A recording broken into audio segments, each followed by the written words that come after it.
Mulyadi. Saya berumur 12 tahun dari kelas 6 Cemerlang dan saya belajar di SK Laki Padu 1 Kudat. Saya dilahirkan di Hospital Kudat pada 29 Mac 2008. Cita-cita saya ingin berbakti kepada masyarakat dan negara. Untuk itu, perlukah saya menjadi seorang adiwira seperti dia? Saya rasa tak perlu. Pada saya, menjadi seorang guru juga dapat berbakti kepada masyarakat dan negara. Ini kerana gurulah yang bertanggung jawab melahirkan masyarakat yang bijak untuk memacu negara ke arah kecemerlangan. Oleh itu, cita-cita saya adalah untuk menjadi seorang guru bahasa Inggeris.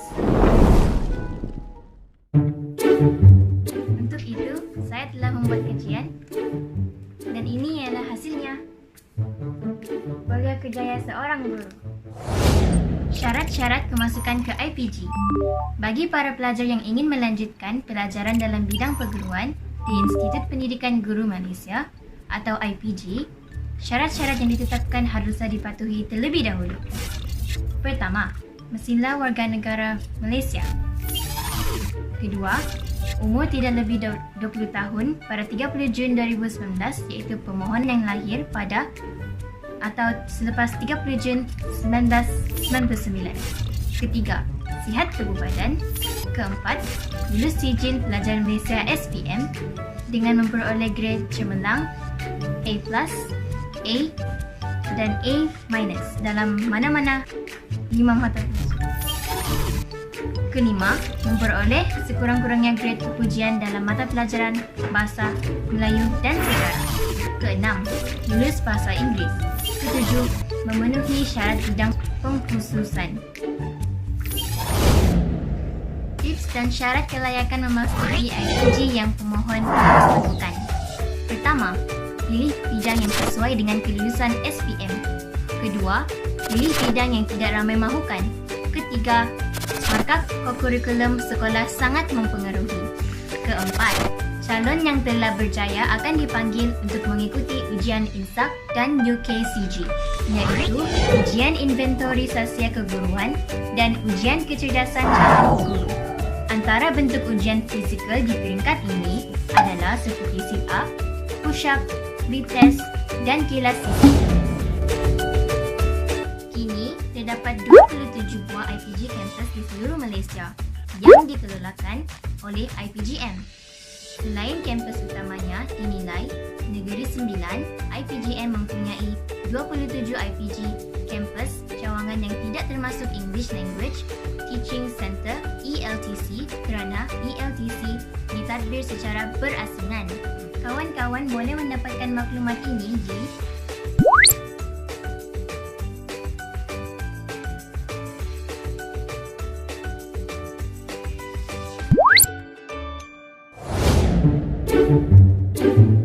Skop bidang kerjaya guru. Pertama, hendaklah memahami dan menghayati falsafah pendidikan negara dan matlamat pendidikan. Kedua, memahami, mentafsir dan mengoperasikan kurikulum ke dalam bentuk aktiviti di dalam dan luar bilik darjah. Ketiga, memahami mata pelajaran pengkhususan. Keempat, mengetahui secara umum kandungan kurikulum semua mata pelajaran. Kelima, menyedari kepentingan penilaian dan cara mengendali penilaian. Keenam, mengetahui kebolehan dan pengalaman guru berkaitan mata pelajaran dan aspek yang berkaitan. Ketujuh, mengetahui keperluan alat bantu mengajar, peralatan dan bahan untuk mata pelajaran tertentu dan cara menggunakannya. Kelapan, mengetahui kemudahan-kemudahan yang ada dan berusaha meningkatkannya. Kesembilan, berupaya mengadakan latihan dalaman bagi meningkatkan profesionalisme guru dan kaki tangan di sekolah. Kesepuluh, mengetahui pendekatan dan strategi pengajaran terkini dan berupaya menyampaikannya kepada guru-guru. Untuk menjadi seorang guru yang berdedikasi, hendaklah mempunyai accountability keguruan. Accountability keguruan bermakna tanggungjawab yang harus difahami dan dilaksanakan oleh seseorang guru. Dalam erti kata yang lain, accountability keguruan membawa maksud tanggungjawab terhadap profesionalisme keguruan. Accountability atau tanggungjawab seorang guru yang dimaksudkan di atas merangkumi bidang pelajaran, sekolah, tingkah laku, murid-murid dan profesion keguruan.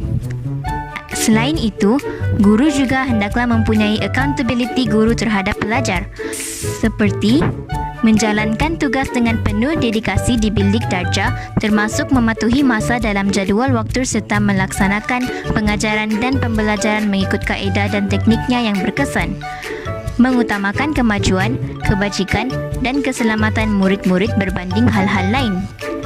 Bersikap adil terhadap pelajar tanpa mengira bangsa, agama, faktor jasmani, emosi, politik, sosial dan sebagainya.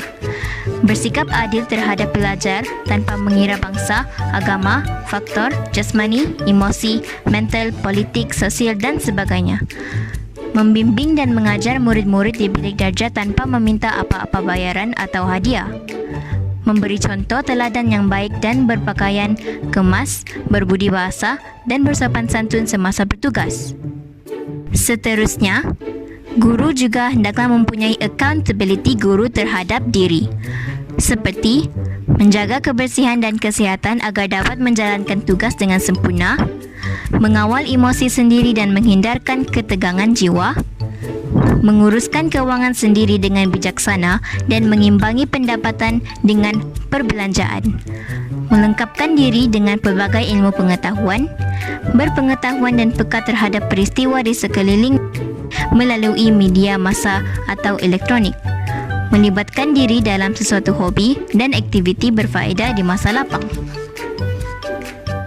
Guru juga hendaklah mempunyai accountability guru terhadap bangsa dan negara, seperti menjalankan tugas untuk menyebarkan cita dan matlamat pendidikan negara berlandaskan rukun negara, memupuk nilai dan sikap murni dan sesuai dengan masyarakat berbilang bangsa dalam diri pelajar, memenuhi tanggungjawab sebagai